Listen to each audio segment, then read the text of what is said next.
Hello and welcome to the April edition of the University of Strathclyde's Inspiring Conversations. I'm Manish Joshi, Chief Executive of Strathclyde Students Union, and in this episode I'm delighted to be joined by Pamela Smith, Vice President of Future Programmes at AAC Clyde Space. Pamela is a Fellow of the Institution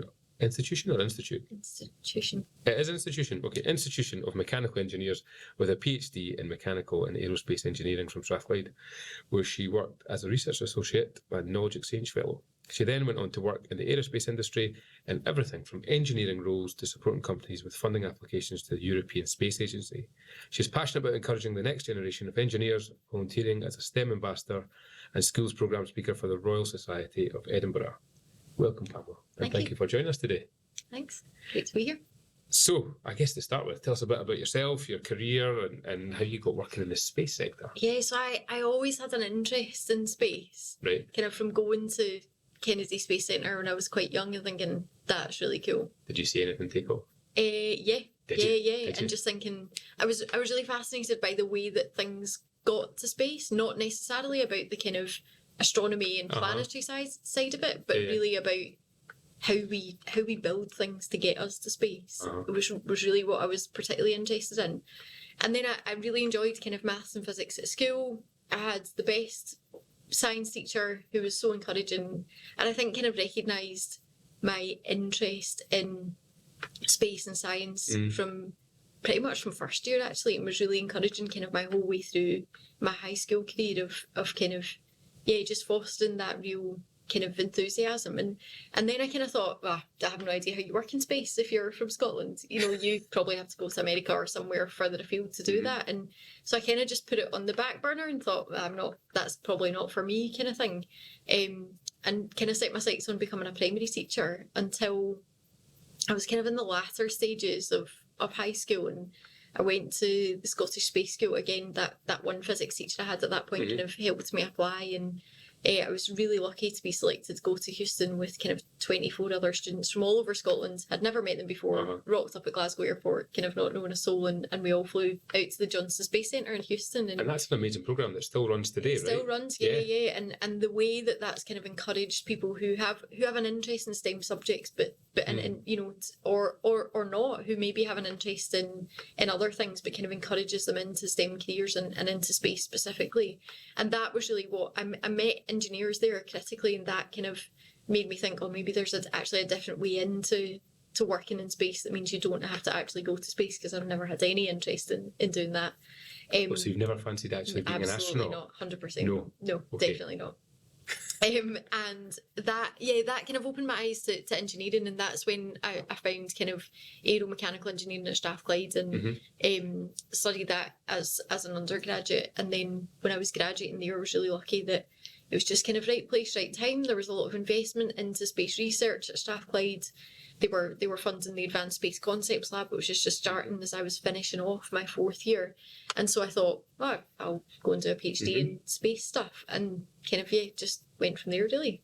It's amazing, though, because you've obviously had that passion from a young age and you've followed it through, but I guess circumstances also been on your side. Yeah, that's it. Just, luck sometimes has a bit to play in these kind of things. And tell us a bit about the space industry in Scotland for people who don't know, because, I think before we started recording, we're saying that, Scotland is one of the top places in Europe now for space. Yeah, it really is. There's a huge growth in the space activity, even from that point that I was leaving university at first. There was a couple of companies involved in space.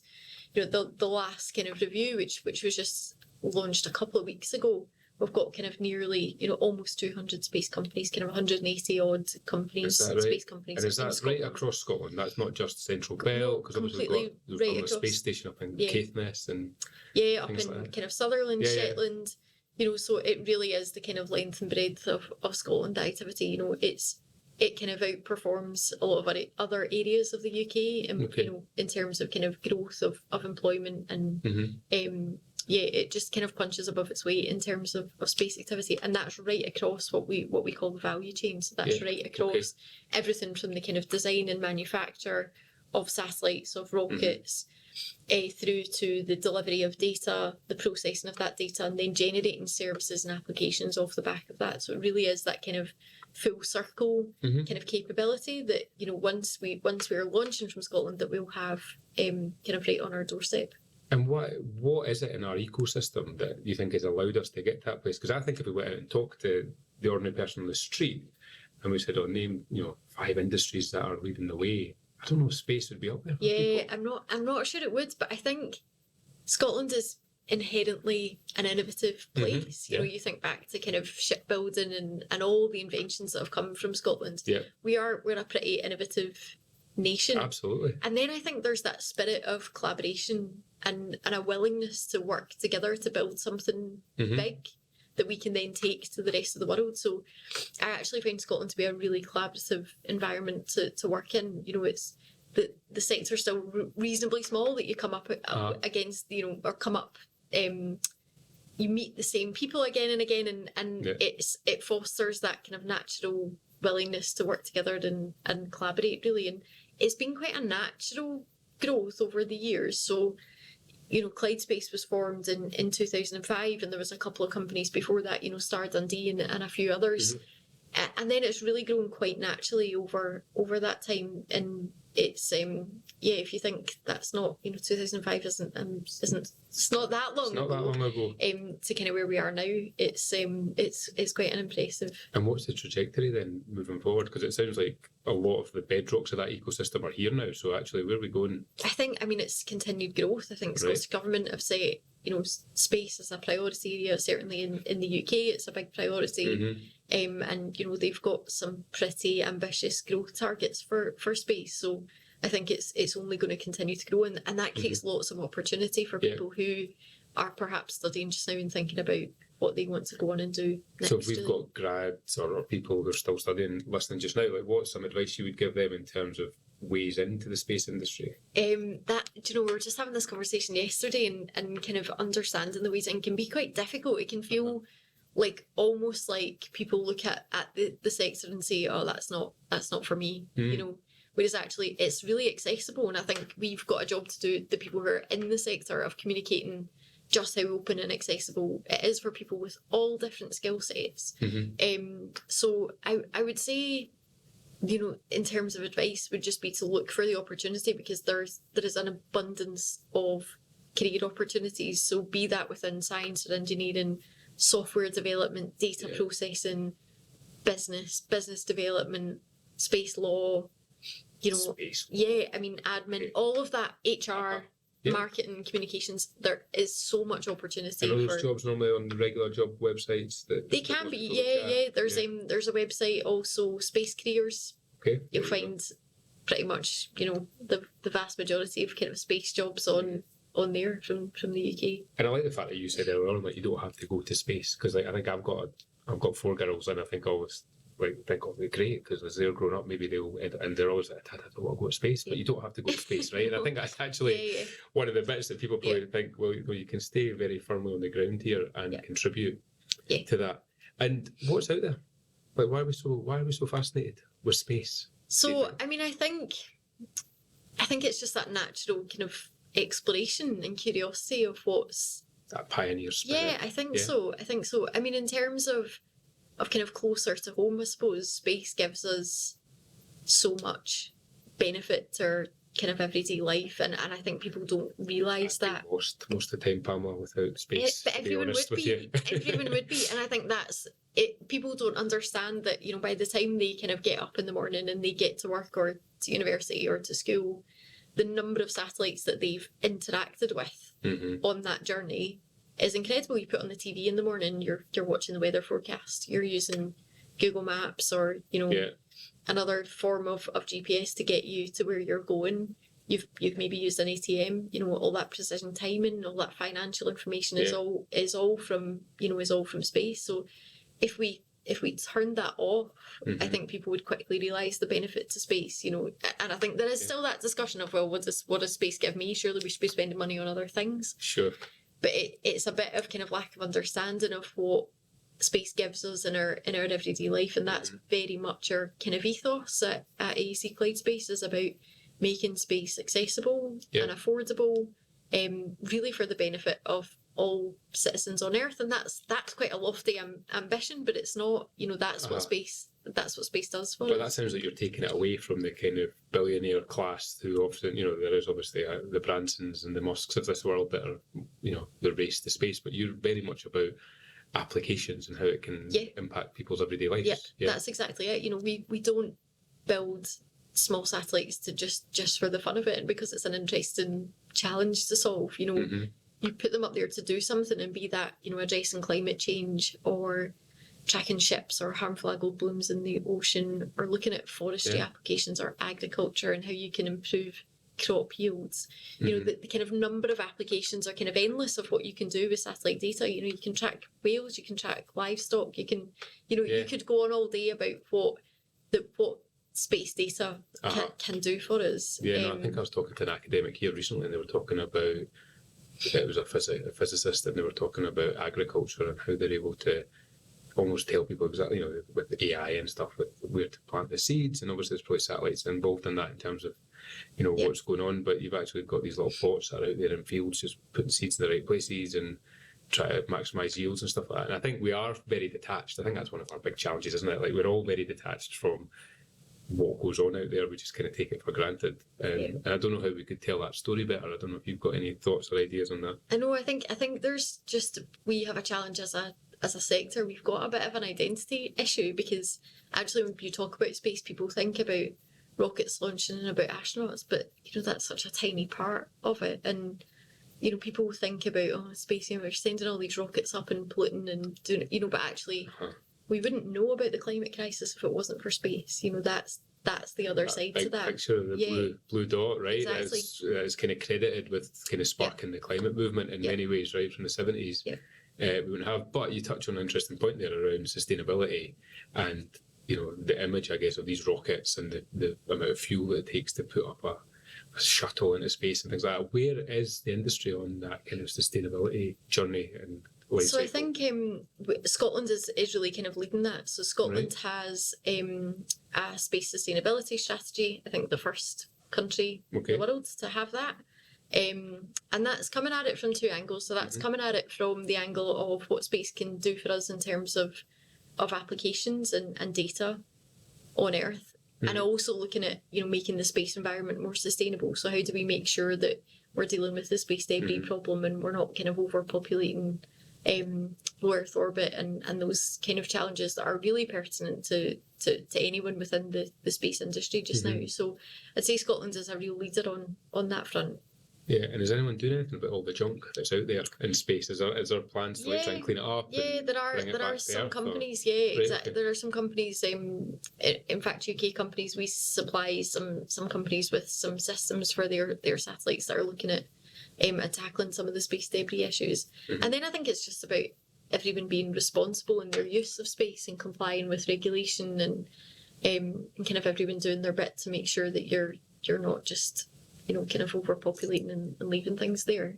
And who does regulate it? Who regulates space? It's a good question. In the UK, the CAA is responsible for all kind of licensing, and so we have quite stringent regulation in the UK in comparison to other countries. But I mentioned the space law earlier, so that's obviously a kind of growing area of interest. And the geopolitics around space, right? Because it feels like we take some of the tensions that are here on Earth and we just put them up into space as well. And how is that going to play out as we see countries like India and Pakistan and new players, I guess, in the space race in terms of what do you think the future holds around that? Oh my goodness, I think that's way beyond me. But I think it's interesting that actually what we see from things like the International Space Station is a way that actually you've got that kind of collaboration between nations that you might not see it anywhere else.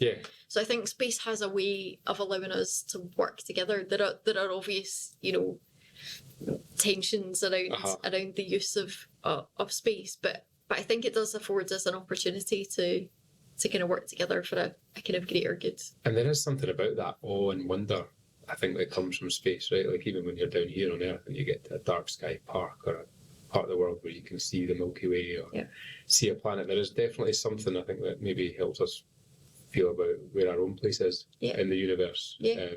And have you had any moments like that in your time working in the industry? Not so much like that. I mean, I think sometimes you you get so caught up in the day-to-day that you forget just how cool, how cool this stuff is, and how fortunate you are to work in such an exciting industry. So I think you've got those moments of reflection of, actually, I'm doing something, I'm really lucky to be doing something that I really love, and kind of not to take that for granted. What's the coolest thing you've worked on? Can you say? Yeah. I worked on, I think probably the kind of coolest moment, or the thing that's probably given me a lot of satisfaction in my career, has been designing a kind of 3U CubeSat that was then launched off of the International Space Station. So I didn't do the build, I did the easy bit and then handed it over to someone to do the hard bit of the manufacturing test. But I think it was that there's some really cool images of seeing that CubeSat, which is kind of loaf of bread size, right. Kind of 30 centimetres by 10 by 10 roughly, against the backdrop of the massive solar panels of the International Space Station that's pretty cool, and to even work, to work within a company and within a sector that does that is pretty cool. So you have those kind of moments of kind of looking back and thinking, oh, that's exciting. So you told us a bit about how you got into space, but tell us about your day-to-day job. Like, what does it entail? And so my kind of remit, so I'm VP Future Programmes at AAC Clyde Space. So my remit is really to take all of our internal technology and service development strategies and help to make those a reality through collaboration, so forming partnerships with universities or other companies, and looking at funding opportunities. So talking a lot with people like the UK Space Agency, the European Space Agency, and kind of bringing together those longer term kind of development programmes. So a lot on the kind of future technology and service development rather than the commercial sales side. So a lot about kind of future thinking, and kind of partnerships is really a big part of what I do. So a bit of technical stuff, a bit of proposal writing, lots of building relationships, and kind of engaging with people.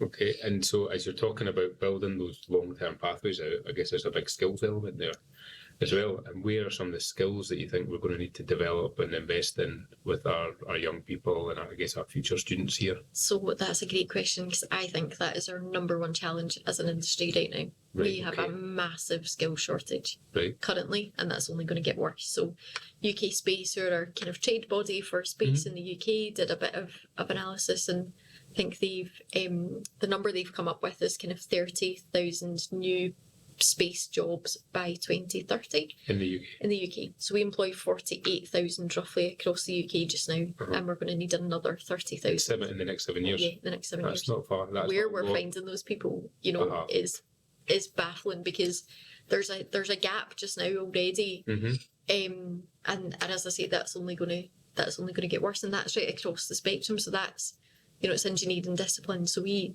at Clyde Space we employ mechanical, electrical, systems engineers, software engineers, manufacturing engineers, test engineers, as well as then your kind of data processing side and your software developers, and kind of trying to attract those kinds of people away from other industries that they would normally have gone to work in, so maybe finance or banking, and attracting them into space is going to be something we're really going to have to tackle for the next couple of years. Do you think a lot of companies are going to have to try and grow their own, as opposed to, because almost encourage, because obviously we've got the rise of automation, right, and AI, and that is obviously going to displace jobs to a certain degree.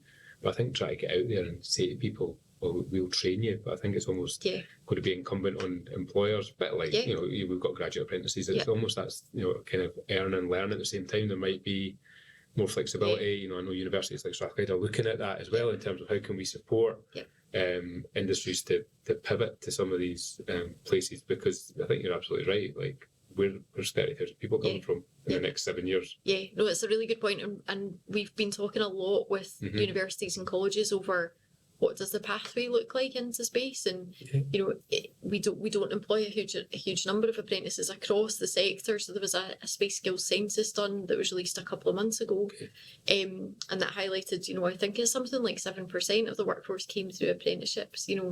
It's a very, very small number, and we've got to look at ways that we can kind of diversify the routes into the industry. I think apprenticeships are a great way to do that, but as you mentioned, bringing people in from other industries, we've got a lot of people who've come, to us from oil and gas or from renewables or from other sectors, and they've had no space experience when they've come to us, but we've then kind of, as you say, kind of grown your own and trained people up and given them that space experience, and a lot of people have gone on to then start their own companies, and that grows the ecosystem as well.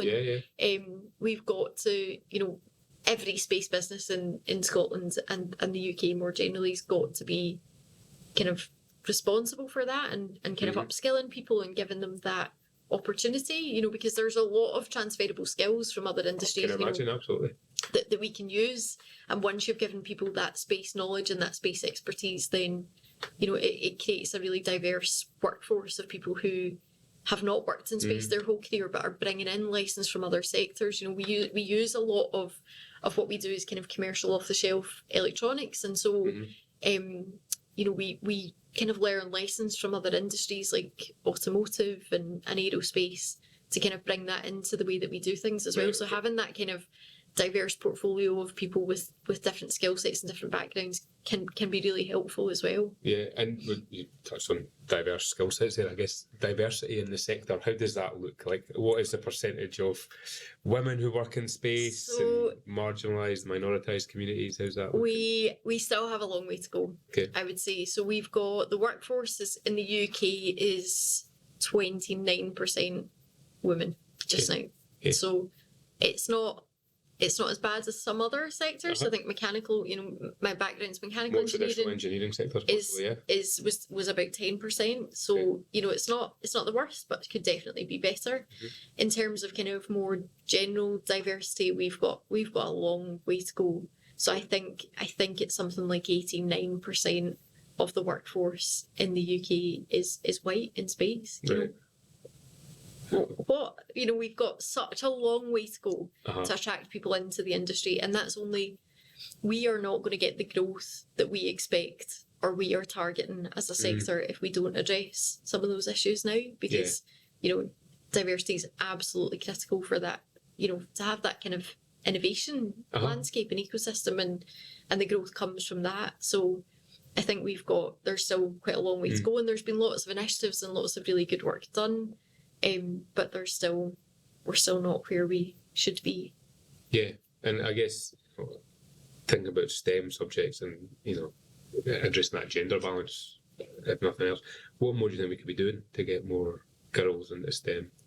It's really hard, I think, because you're quite involved obviously as well in your spare time, right? Yeah, as an ambassador and with the RSE and stuff. I think I really love it. That's partly why I do it, but also I just think that, I was lucky enough to have a few key people who kind of helped me on my way into the industry. And I think just, the more kind of, I don't really like the term role models, but I think the more we can show the possibilities for people, younger children, about the opportunities that STEM subjects give you, and that's not specific to space, but that's the vast majority of growth in jobs is going to be in STEM careers going forward, and for people to kind of have the best opportunity for kind of personal growth and opportunities around economic impacts, then I think it's really important for people to study STEM subjects. So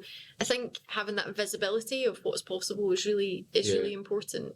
But it can't just be that. We've got to be doing more, and it's such a hard question. No, it's difficult. I think role models are important actually, and I think trying to get in it as young an age as possible. Like those divisions start in the playground. Yeah. They actually still do. I've got girls that come home and be like, "Oh, the boys are said the girls can't play football." And you're like, "Come on, what is this?" But it's still happening. Yeah.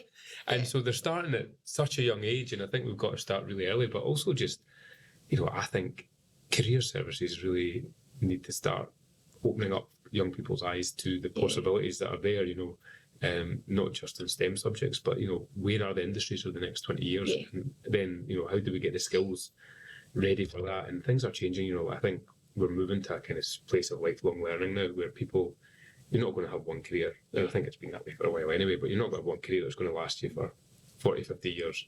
But I do feel like there isn't enough. We just don't chat about it enough. I don't think there's enough in our media. You look at TV programmes, there's no storyline in EastEnders about somebody working in space, you know. But I think those are the kind of places you need to start to place things. So you normalise it, and folk go, well, of course you can come from a working class background and end up in these industries too. Because I think there's also that class and elite element, isn't there, that you probably have to go to a, you know, top ranking university and end up in, you know, to work in space and all that. And actually, it's going to need everybody. It is going to need everybody, and I think we've been, as a sector, we've been great over the years about telling people how many PhDs, you know, are in our industry. Great. You know, that actually really detracts people from wanting to work it because they think, oh, it's not for me. You know, so actually, I would have thought you have to be super intelligent to work in space, which I'm sure you do, Pamela, because you are obviously super intelligent.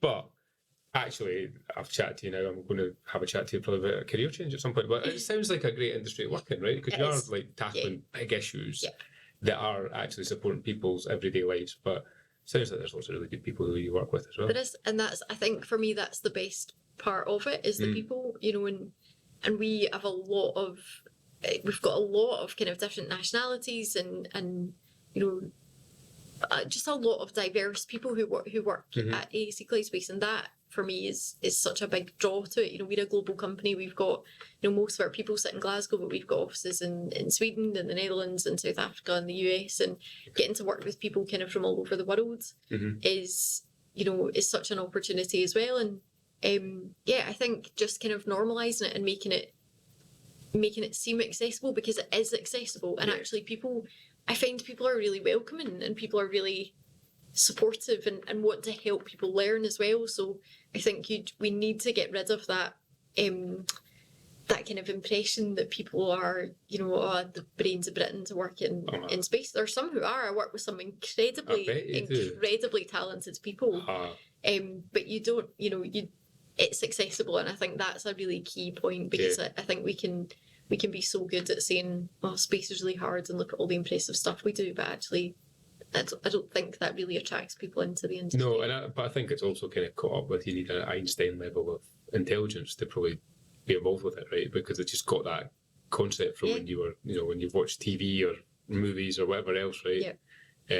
But no, I think that's really key. It's definitely a key takeaway from this is how accessible it is, and encouraging people to explore it. Definitely. And do you do much around campus, like here at Strathclyde and other places? We do a lot, So we actually did some work on kind of where we get our staff from, just kind of to understand where we get our people.